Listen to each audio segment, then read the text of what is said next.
पृथ्वी के विशाल इतिहास में जलवायु ने कई बड़े और नाटकीय बदलाव देखे हैं। हिमयुग आए और चले गए, लेकिन इन परिवर्तनों में एक गहराई से समझने लायक पैटर्न छिपा है। इस पैटर्न को मिलनकोविच चक्र के रूप में जाना जाता है, जो प्रसिद्ध वैज्ञानिक मिलुटिन मिलनकोविच के नाम पर रखा गया है। उनके सिद्धांत ने यह समझाया कि पृथ्वी की जलवायु लाखों वर्षों में कैसे बदलती है। मिलनकोविच चक्र दो प्रमुख सिद्धांतों पर आधारित है। पहला, उत्तरी गोलार्ध में ग्रीष्मकाल के दौरान सूर्य से मिलने वाली धूप की मात्रा का जलवायु पर गहरा प्रभाव पड़ता है। दूसरा, यह धूप की मात्रा पृथ्वी की कक्षा और उसकी धुरी के झुकाव में होने वाले परिवर्तनों पर निर्भर करती है। लेकिन उत्तरी अक्षांश इतने महत्वपूर्ण क्यों है? इसका उत्तर बर्फ की परावर्तक प्रकृति में छिपा है।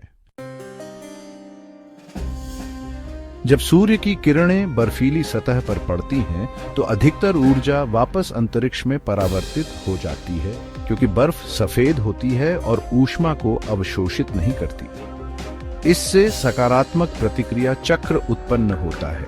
जैसे ही ठंड बढ़ती है, अधिक बर्फ बनती है और अधिक बर्फ सूर्य की ऊर्जा को परावर्तित कर ठंड को और बढ़ा देती है।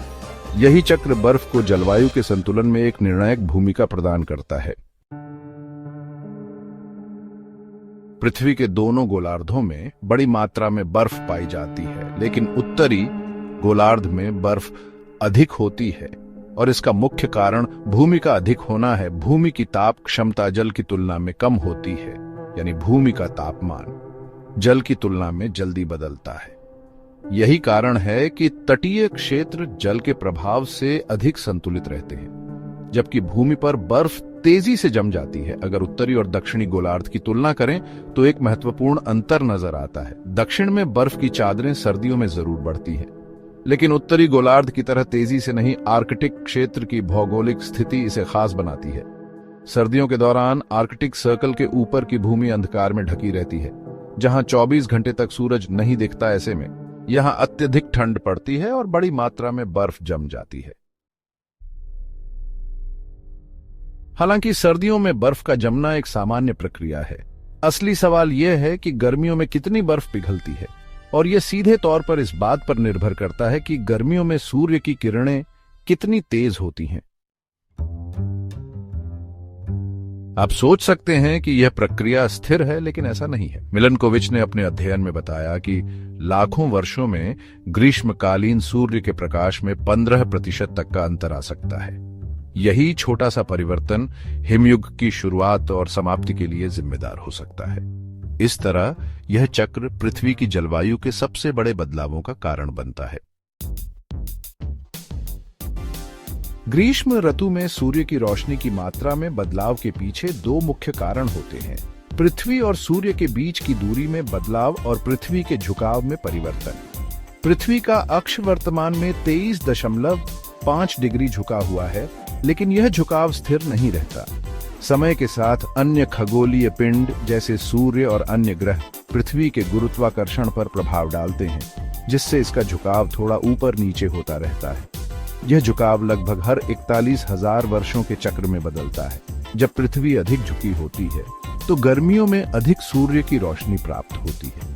इससे बर्फ पिघलने की प्रक्रिया तेज होती है और बर्फ की कमी के कारण कम प्रकाश परावर्तित होता है, जिससे पृथ्वी की सतह अधिक गर्म हो जाती है। पृथ्वी इस मामले में अद्वितीय है, क्योंकि इसका झुकाव अपेक्षाकृत स्थिर रहता है।